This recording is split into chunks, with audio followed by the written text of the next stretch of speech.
ચાલે કે ના ચાલે? ચાલે કે ના ચાલે? કેમ ના ચાલે? એ કે મને શું છે, મારું ચક્ર હું કરું છે, હું દારૂ નથી પીતો નથી, હું વધારે ખાવા ત્યાં રહું છું, મને જગ્યા ગમે છે, ત્યાં જાઉં છું અને વધારે ખાઈને પાછો આવું છું, તો વાંધો શું આવ્યો? ઘણા માણસો એવું કે અમારું અંતર બહુ ચોખ્ખું, એટલે અંતર ચોખ્ખું તો બહાર ચોખ્ખો રહેતા શું વાંધો છે? અંતર અમારું બહુ શુદ્ધ, આત્માની વાતો કરે, પરમ ધ્યાનની વાતો કરે અને વ્યવહારમાં બાર નૌકારે ન કરે. હું પૂજા કરવા નથી જતો, આપણે તેથી ભગવાનને માનીએ છીએ. હું વ્યાખ્યાન નથી સાંભળતો, આપણે ખ્યાલ છે શું કરવું છે શું ન કરવું. હું મારા બાપને માનું છું પણ બાપની સાથે બોલતો નથી. ચાલે આ બધું? નિશ્ચય સારો હોય અને વ્યવહાર સારો ન હોય તો ન ચાલી શકે. એવી જ રીતના નિશ્ચય ખરાબ હોય અને વ્યવહાર સારો, મનમાં પાપ હોય અને બહારથી બધું સારું દેખાવ કરતો, ભગવાન સાથે કોઈ લેવા દેવા ન હોય, પરંતુ એટલા બધા સરસ મજાની હાથની આકૃતિઓ કરે, એટલું સરસ મજાનું ગાય, ભાવ અંદર એવો હોય, બધા મને જુએ, બધા મને ભગત માને, એવો ભાવ હોય, એ ચાલે? તો નિશ્ચય પણ નથી ચાલતો એટલો અને વ્યવહાર પણ એટલો નથી ચાલતો. બંનેનો સમન્વય હોય ત્યારે જ અમારી સત્યતા પ્રગટ થાય છે. જેવા અંદર એવા બહાર, જેવા બહાર એવા અંદર. આવી અમારી વૃત્તિ પ્રગટ થાય ત્યારે સમજી લેવાનું કે અમે બરાબર રાઈટ મોડ ઉપર છીએ. પૂજ્યપાદ આગમધારક સાગરજી મહારાજ, જેમનું સ્પષ્ટ નામ છે આનંદ સાગર સુરેશ્વરજી મહારાજ, જેઓ કપડવંજના હતા, જેને લીંબડીમાં દીક્ષા લીધી અને ત્યાર પછી જેઓ આગળ વધતા વધતા વધતા વધતા વધતા વધતા વધતા વધતા પન્યાસ થયા, ઉપાધ્યાય થયા, આચાર્ય થયા, આગમોદ્ધારક થયા. માત્ર 6 મહિનાની અંદર એમના ગુરુ મહારાજ કાળ ધર્મ પામી ગયા, એકલા થઈ ગયા. ગુરુ મહારાજનો એક અંતિમ આદેશ અને આશીર્વાદ હતો, બેટા આગમોનું ધ્યાન રાખજો. આગમોની પરિસ્થિતિ કથરાઈ ગઈ અને કથરી ગયેલી એ પરિસ્થિતિને સુવ્યવસ્થિત કરવાનું કાર્ય, ભગીરથ કાર્ય, મહાકાર્ય એ તારે કરવાનું. હવે મેં કહી દીધેલું અને ત્યાર પછી એની પાછળ અમે લાગ્યા, એવા લાગ્યા લગભગ 7 થી 8 લાખ શ્લોક પ્રમાણ આગમ સાહિત્ય એમને સંપાદિત કર્યું. ઘણા બધા અલભ્ય ગ્રંથો મહાપુરુષોના એમને સંપાદિત કરીને પ્રગટ કર્યા. પાલિતાણાની અંદર ઉપર ચડતા જે આગમ મંદિર છે એનું રક્ષણ એમને કર્યું. સુરતમાં આગમ મંદિરની રચના કરી, સમેત શિખર તીર્થની રક્ષા કરી, કેસરિયા તીર્થની રક્ષા કરી, અંતરિક્ષી તીર્થની રક્ષા કરી, પાલિતાણા તીર્થના આજે પગથિયા છે ને તીર્થનું રક્ષણનું કાર્ય બહુ મોટું એમને કર્યું. બાળ દીક્ષા, દેવ દ્રવ્ય રક્ષા જેવા મહાન કાર્યો જેમને કર્યા અને આ બધાની વચ્ચે અવિસ્મૃત સેવા કરી. એટલું જ નહીં, એમને પોતે પોતાના જીવનની અંદર 1.5 લાખથી વધારે શ્લોકો રચ્યા. એમાં વ્યાકરણ 3 જાતના રચ્યા, કોષ 3 જાતના રચ્યા, એટલે શબ્દકોષ એ પણ 3 જાતના એમને રચ્યા અને અન્ય ઘણા બધા ગ્રંથો એમને રચન કર્યું. એમાં એક સરસ મજાનો ગ્રંથ આજે આપણે વધાવ્યો, 5 પૂજા કરી અને બહુ સરસ રીતે એને પૂજીને તમે અમને ઓઢાવ્યો. એ ગ્રંથનું નામ છે શું? સત્પુરુષ લક્ષણ. સારો માણસ કોણ? આજે બહુ તકલીફ છે. સારો માણસ કોણ એ શોધવાની બહુ જ તકલીફ પડે એવું છે. કારણ કે લગભગ આપણે બધા જેવા દેખાઈએ છીએ એવા છીએ, માટી પગા છે. જેમ જેમ માણસ સભ્યતા તરફ આગળ વધ્યો છે તેમ તેમ એમાં વાસ્તવિકતાઓને ઢાક પીછોડો થયો છે. આમ એક સાઈડ આમ થાય સોરી સોરી કરે, પરંતુ અંદરમાં કઈ લેવા દેવા ના હોય. સોરી શબ્દ એટલો બધો કોમન કરી નાખ્યો. કરવાનું એ બધું જ કરે, જીદ પણ એવી, બધું જ કરે અને બોલી દેશું ના. અજ્ઞાનને છાવરવા માટે સોરી શબ્દનો પ્રયોગ ન થાય. અમારા કશાયને છાવરવા માટે સોરી શબ્દનો પ્રયોગ ન થાય. અમારા અંદરના રાગદ્વેષને પોષણ કરવા માટે સોરી શબ્દનો પ્રયોગ ન થાય. પહેલા કે સાહેબ સોરી, હું વ્યાખ્યામાં નહીં આવું. અરે પણ નહીં આવું, સોરી બોલી રાખલે પતી ગયું. જો એ બોલશો ત્યાં સુધી ચાલશે, પણ સોરી સાહેબ સિદ્ધિ તક નહીં થાય એવું બોલ્યા તો નહીં ચાલે.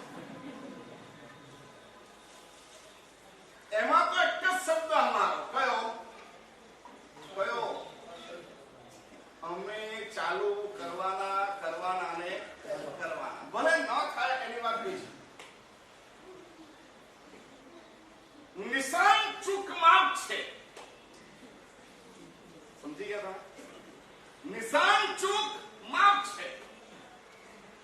તમે તીર લીધું, બંદૂક લીધી અને નિશાન ટાકવાની કોશિશ કરી અને કદાચ નિશાન ચૂક થઈ ગયું, ફેલ થઈ ગયું, નિશાન ન ટકાયું, એને માફ છે, એને માફ કરાય.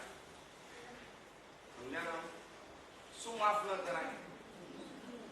શું માફ કરાય? નીચું નિશાન. ના ભાઈ, મારાથી તો થાય જ નહીં, મારાથી તો ઉચકાય જ નહીં, મારાથી તો થાય નહીં. એ ખોટા પ્રયત્ન. ખોટાની એ દિવસે તું કોશી કરી, શાળ કોશી કરી, પૂરીબૂટ કરીશ, એક ઉપવાસ કરી, તોય એટલો તો લાભ.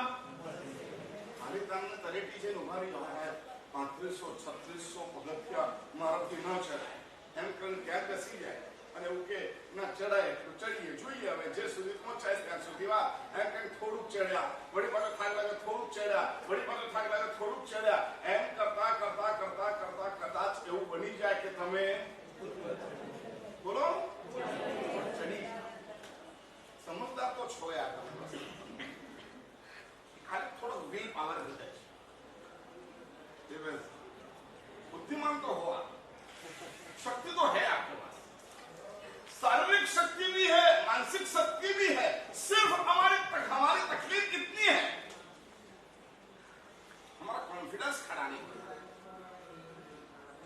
और एक बार कॉन्फिडेंस ઉભો થઈ જાય પછી તમારે કશું જોવાનું. એટલે બધે બેઠેલા બધાએ 30મી તારીખે શું કરવાનું? બોલો બોલો, જરા જોરથી બોલો, મને સંભળાય. મને એવું તો લાગે હું કશું સારું સાંભળ્યું. 30મી તારીખે ઉપવાસ કરવાનો, પછી દેશનું કરવાનું, પછી એક ઉપવાસ કરવાનો, પછી બીજો ના થાય તો પારનું કરવાનું. બરાબર? આટલું ફાઈનલ? બોલો ને. અમારો કોન્ફિડન્સ મારાથી નહીં થાય એમ કરીને બેસી જવું એ ન ચાલે. આવા અદ્ભુત ગ્રંથ કે જે ગ્રંથની અંદર નિશ્ચય અને વ્યવહાર એ બંને સુધરે છે. મારે અંદરથી કેવા રહેવાનું અને બહારથી કેવા રહેવાનું. કેટલાક દોષો અંદરના છે, એને દૂર કરવા માટે મારે શું કરવાનું? કેટલાક દોષો બહારના છે. ઘણા માણસો હૃદયના સાફ હોય પણ બોલવાના કડવા.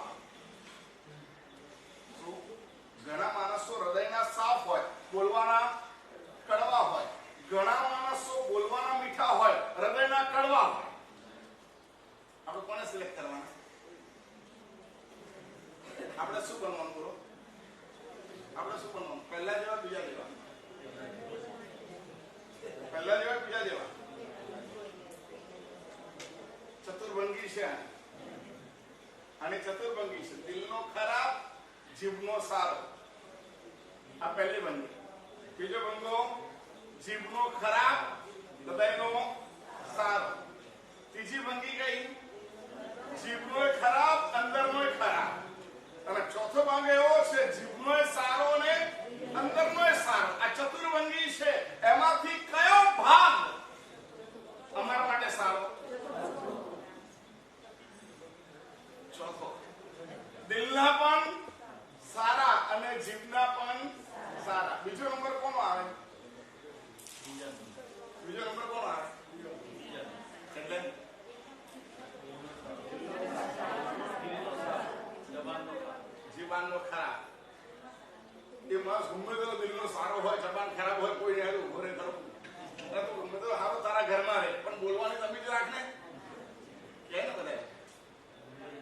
જીભલો સારો હોય દિલનો ખરાબ હોય તો લાગે મીઠો લાગે મીઠો પણ અનુભવ થાય ત્યારે ખબર પડે કે સાહેબ આ તો આપણો ડબ્બામાં પૂરી દીધા.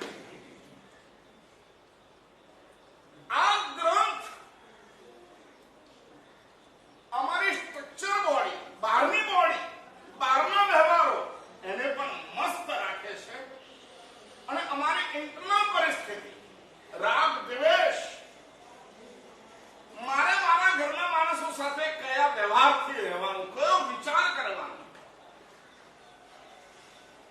મારે આ વિશ્વમાં મારી અંદરની જાતને કેવી રીતે રાખવાની, બહારની ઘટનાઓ સાથે મારો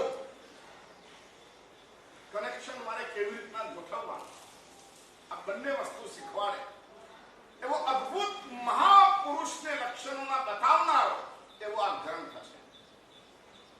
આમ ગાથાની દ્રષ્ટિએ જોવા જઈએ તો ખાલી 13 ગાથા છે. બહુ અદ્ભુત હશે. અને 13 ગાથાની અંદર સબ્જેક્ટ કેટલા? 77. 77 એવા લક્ષણો બતાવ્યા છે. પાસિંગ માર્ક છે ને કે કમસે કમ આટલા હોય તો ચાલે.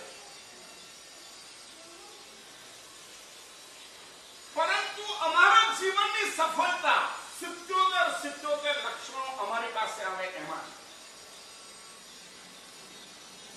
અને આ સાગરજી મારાનો અદ્ભુત ગ્રંથ, એના એક લક્ષણો પર આપણે એક દિવસ પસાર કરશું. એ લક્ષણોને બરાબર જોઈશું, એ લક્ષણોના પ્લસ માઇનસ જોઈશું. એ લક્ષણો હોય તો અમારી શું નેગેટિવિટી થાય, શું પોઝિટિવિટી થાય, અને એ લક્ષણો ન હોય તો અમારી શું નેગેટિવિટી અને અમારી શું પોઝિટિવિટી, અમારી પરિસ્થિતિનું નિર્માણ શું થાય, અમારે ઉઠવું છે તો ત્યાંથી પ્રારંભ કરો. हमको आध्यात्मिक क्षेत्र में जाना है तो कहां से हम शुरुआत करें? हमको अच्छे होना है, तो लेकिन मालूम नहीं है. कोई कह रहा है ऐसे करो, कोई कह रहा है ऐसे करो, ऐसे करते तो ऐसा होता है, ऐसे करते तो ऐसा होता है. कंफ्यूज हर बात में होता है.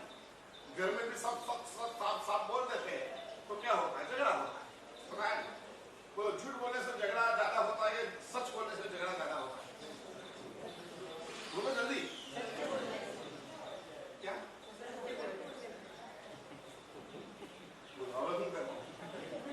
ઝઘડો થાય એવું કરવાનું તો શું બોલવાનું? બોલો જલ્દી. अरे सच बोल देते तो यार उनका दिमाग ठिकाने नहीं रहता. बोलते रहते ऐसा क्यों, ऐसा क्यों, ऐसा क्यों, अरे भैया ऐसा क्यों हो गया तो हो गया, लेकिन वो सहन नहीं होता है. और उसको चढ़ा बढ़ा के इधर उधर करके जरा अच्छे कपड़े पहना के उसको बोल दिया तो हाँ ठीक है बराबर है, चलो ठीक बराबर है. तो हमको क्या करना चाहिए? बोलो जल्दी. हमको क्या करना चाहिए? सब बोलना चाहिए तो झगड़ा होगा. तो क्या करना चाहिए? मुंह तो डबल झगड़ा होता. एक तो हम करी रहा है, अड़ी पाछू बोलती नहीं, खबर पड़ती नहीं. हीरानी बुट्टी पड़ी गई हो घरे गया અને કઈ દઉં બારી બુટ્ટી પડી ગઈ. જેવા આમ ઘરમાં આયા બેગ મૂકી અને કીધું જો એક મસ્ત વાત કહી દઉં છું, મારી હીરાની બુટ્ટી હવે પડી ગઈ. શું થાય બોલો?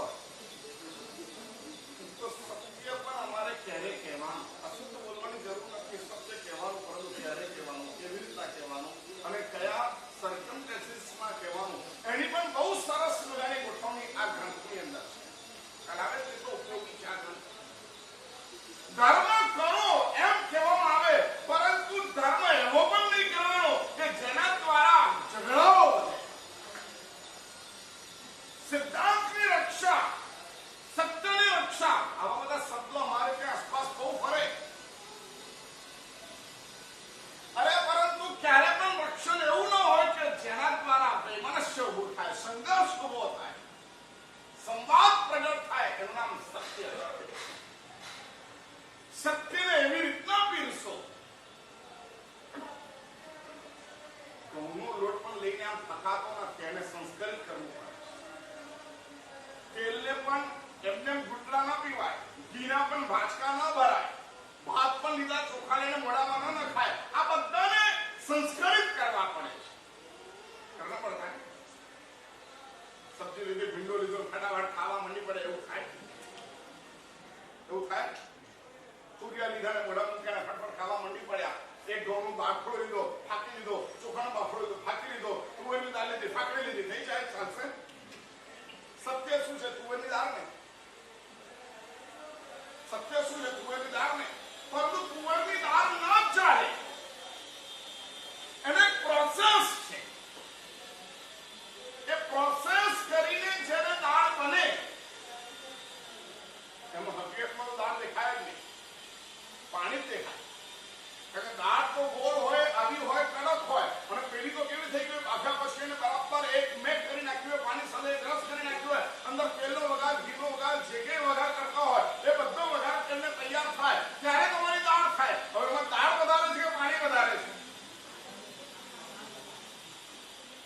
છતાં બોલાય છે શું? દાળ સત્ય છે, ઘઉંનો લોટ સત્ય છે, ચોખા સત્ય છે, શાક સત્ય છે, પરંતુ એ સત્ય ખવાય નહીં, એને સંસ્કારિત કરવું અને સંસ્કારિત કરાય છે ત્યારે એક ટેસ્ટી બને છે. તો સત્યને પણ એવી રીતના મુકાતું નથી, સત્યને પણ સમયની સાથે મુકાય છે. હવે અદ્ભુત ગ્રંથનું વાંચન આપણે પ્રારંભ કરી રહ્યા છીએ. બહુ સરસ રીતે આપણે આ ગ્રંથને વાંચશું. આના માટે ખૂબ સુંદર મજાનું આયોજન. આવતીકાલથી એક એક લક્ષણ લઈશું. આવતીકાલનું લક્ષણ, સર્વપ્રથમ લક્ષણ, એના માટે આપણે બહુ સરસ વાત કરી છે. આવતીકાલના આખા પ્રવચનનો લાભ એ પુણ્યવાનને મળે. પહેલું લક્ષણ અત્યારે હું આપીશ. જે નામ લખવામાં આવશે, 501 રૂપિયાનો નફરો આપણે રાખવામાં આવે છે અને 501 રૂપિયાના નકરાની અંદર અહીંથી તમારે લક્ષણ લઈ જવાનું. અહીંથી પ્રિન્ટેડ થયેલો કાગળ તમને પ્રાપ્ત થશે. એ કાગળને તમારે તમારી રીતે ડેકોરેશન કરવાનું અને ડેકોરેશન કરીને અહીં લાવવાનું. આવતીકાલે એ વાક્યને અહીંયા સ્થાપન કરશું, એની પૂજા કરશું. આપ વિનંતી કરશો, ગુરુદેવ આ લક્ષણ એ શું છે એ અમને સમજાવો, અને પછી એના ઉપર પ્રવચન ચાલુ થશે. દરરોજ પ્રવચન આના જે ચાલુ થાય એના 3 કે 5 ક્વેશ્ચન આન્સર કરશું અને ત્યાર પછી એના તરફથી પ્રભાવના થાય. એને જે કઈ પ્રસંગની પૂજા કરવી હોય એ પૂજા કરવાનો લાભ પ્રાપ્ત થઈ શકે. એક પ્રવચનની અંદર કયા માણસને કયું સ્પર્શી જાય એ આપણે ખબર ન હોય. એક પ્રવચનનો લાભ એ પુણ્યવાનને પ્રાપ્ત થશે. તમે તમારા આખા પરિવાર સાથે આવી શકો. એક લક્ષણ ઘરને સંભળાવો. 77 માંથી એક અંદર બેસી ગયું તો પણ કલ્યાણ છે. તો આજે અત્યારે આપણે 77 નામ જોઈએ, એમાંથી અત્યારે કેટલાક નામો લખવાનો પ્રારંભ કરીએ અને પ્રારંભ કરીને એક એક પ્રવચન એ પુણ્યવાનને આપવામાં આવશે. આવતીકાલે પહેલું લક્ષણ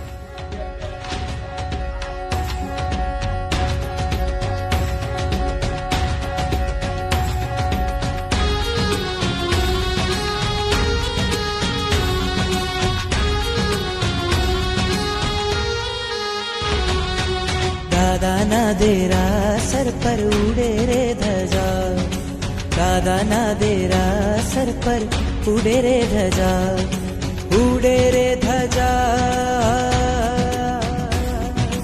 ઉડે રે ધજા, એને જોવાની મજા, ફરકે છે ધજા, એને જોવાની મજા. દાદાના દેરા સર પર ઉડે રે ધજા, દાદાના દેરા સર પર ઉડે રે ધજા.